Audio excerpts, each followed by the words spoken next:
Hi everybody, Jamie the Board Game Man, and today we're looking at a game from the year 2017, 2 to 4 players by Helvetiq. It is called Hippo. In this game, what you are trying to do is be the first player to get rid of all your life preservers.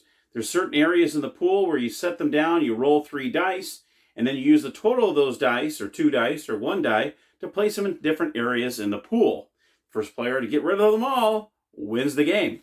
So let's head on over to the gamers table, where I'm going to show you how to play Hippo.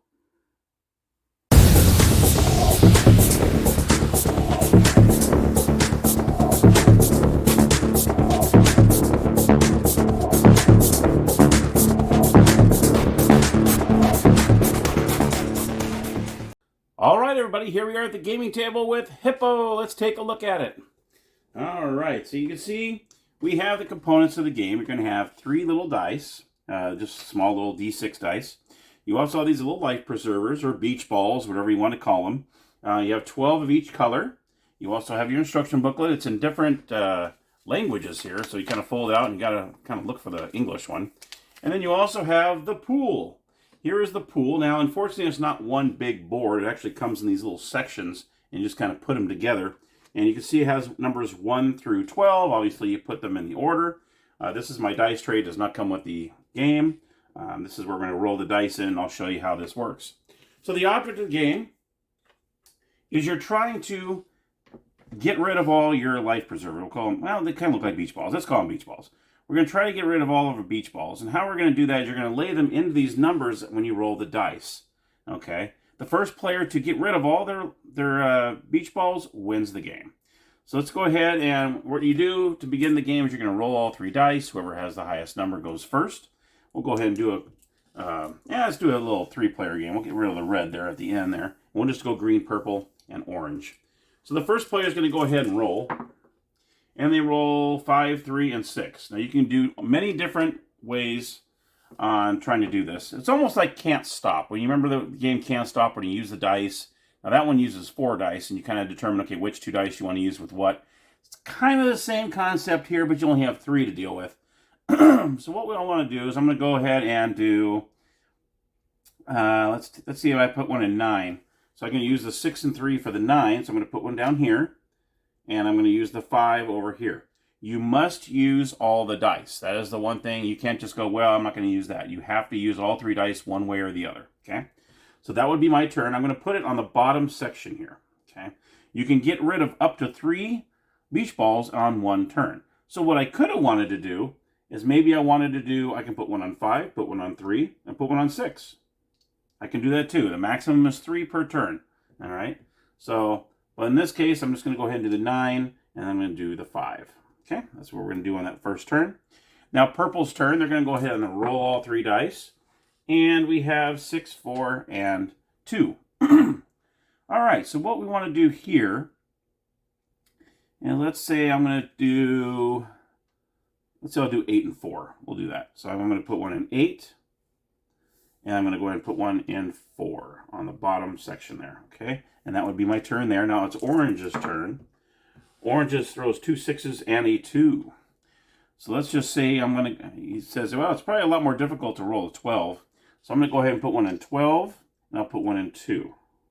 All right? That takes care of the first round. Now we're going to keep on rolling here. And then we got 6, 5, and 3. So let's just say I want to go, this is the green's turn. I'm going to go ahead and I'm going to do 6 and 8. So now I'm going to put this one here. Now you see someone's already an 8. So what happens is you're going to go ahead and take your beach ball here. You're going to slide this one up, and you're going to put yours on the bottom. That's why there's 2 sections. The lower numbers you're going to roll a little more often. They give you 3 spaces here, and you're going to know why that is in a second. So you got the purple. Purple rows 3, 2, and 6. Okay.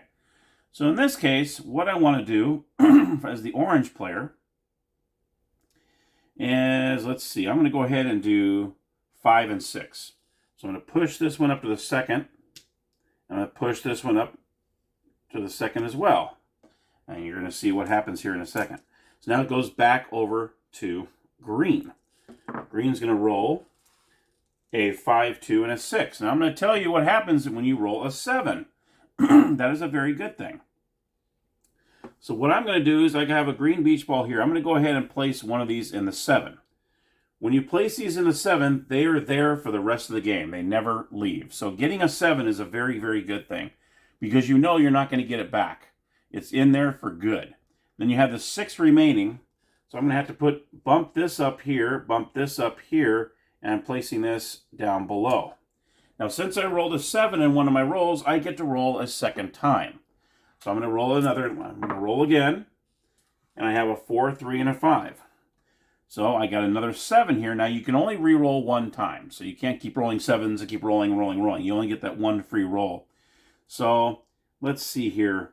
I'm going to go ahead and, as the green player, I'm going to use an 8 and then a 4. I'm going to tell you why. I have this 8 here. What I'm going to do is I'm going to go ahead. This purple beach ball falls off. This one moves up, and this one moves up like so.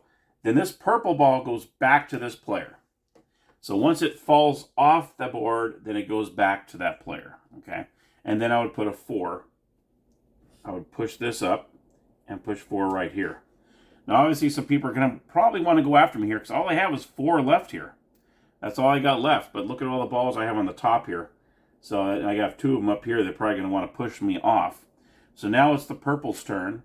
Purple's going to go ahead and roll. They roll a 3, 3, and a 6. So what purple's will definitely want to do is go ahead and knock me off this 6 here. So he's going to go boom. This goes up, and purple places their ball there. This ball goes back to me, and he still has a 3 left over. So purple's going to go ahead and leave his 3 right here. Then orange's turn. Orange rolls a 3. Wow, I keep rolling 3s and 6s. 3, 6, and 9. So orange is going to say, well, let's see what happens here. We got 3. Actually, what we'd probably do is do 3. Oh, let me give you an example of what happens here. So let's do for these kind of purposes here is, let's see, and of course you probably wouldn't do this in your normal turn. Let's do, I want to do this. 3, 3, and 6. I'm going to show you what happens with this when this happens. Okay, so orange rolls a 3, 3, and 6. So what we can do is this is going to go up 2. So I'm going to go ahead and lay 2 of them down here. That way I can get 2 more out of my thing here. But let's say what happens is maybe you're forced later on down the game when it gets a little full that you knock off one of your own beach balls. What happens here is this goes off, and then these 2 get bumped off. This goes in the bottom here, and guess what? You have to take all 3 of these. So not only are you getting one back of your own, you actually take these 2 back as well. So, and that's when you knock off your own beach ball off of there. So you got to be careful. Once it starts getting a little full here, you got to start paying attention. Okay, where do I want to put these beach balls? So if you knock somebody else's off, that's fine. It goes back to them. But if you knock off your own, you take the 2 down below, and then you put your original ball that you play with down here. So on his next turn, obviously he wants to put these 2 first, because obviously that, the earlier you put that out, the more likely, hopefully, it will come off, and then those players will get that back. Because eventually, if green, and I say, like say that it's orange's turn, and he rolls the dice, and he puts this here, and then he puts this one over here. Obviously, eventually, those are going to come off, and then they'll go back to the players. So that's pretty much how the game works. You're going to keep on going until all of your beach balls are done. And like I said, when you roll the dice, and you roll a 7, which I did here, got a 4 and a 3 and a 5. And then, of course, it was purple's turn. He would put that 7 right in there. That way it's gone forever. And then you'll place a 5 here. He would literally push this up, and push this up. And put his down below there. And then you keep playing until one person runs out of beach balls. And that person is declared the winner. And that, my friends, is Hippo. So let's head on over to the game room, and I'll give you my final thoughts. All right, so my final thoughts on Hippo. It's a really, really cute little game. Definitely for kids. I think adults would like this too, but this would not be a game night game. This would be like if you have friends or a neighbor comes over or something along those lines, or playing with the kids. Definitely not a game you want to bring to game night, that's for sure. They're going to look at you like, what is this? So, but it is a fun little game. I'm not going to knock it because I think it's cool. I think it's a fun little game. I literally bought, I think I used my credits, about $4 or $5 for it. I don't think, maybe not even that much for it. But I thought I'd go ahead and try it out. And it's fun. It's a pretty cool little game. I mean, it is fun that you think you're safe by putting it on one of the areas, but then all of a sudden someone else comes along and pushes your preserver, and then all of a sudden it's off, and then it goes back to you. You're like, oh, now I got to get rid of this one. And then you're always trying to roll those 7s, because that's where the life preservers are safe.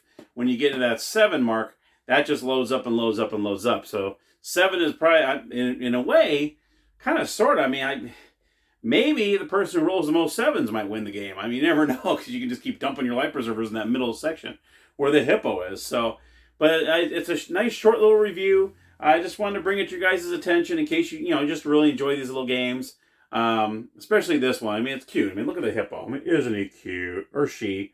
I can't tell. But anyway, that is the game. And that is my review on Hippo. So I hope you enjoyed it. Let me know what you think about it. And thank you so much for watching. Appreciate your support. And as always, happy gaming.